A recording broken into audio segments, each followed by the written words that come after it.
Hola y bienvenidos a un nuevo tutorial de doble clic tutoriales.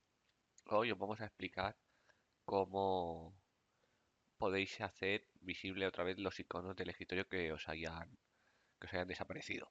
Así que nada, al final del vídeo, si os gusta, dadle a like, dejar un comentario con vuestra opinión, que empezamos.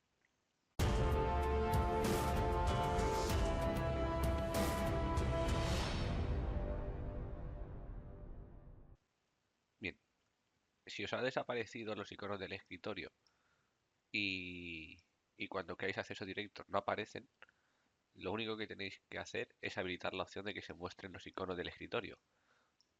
Esa opción la podéis encontrar dentro del escritorio haciendo botón derecho sobre la opción de ver, y esta opción de mostrar iconos del escritorio estará deshabilitada. Por lo que si ahora yo la tengo habilitada y clico, desaparecen todos los iconos, y si marcamos y la volvemos a habilitar, vuelven a aparecer.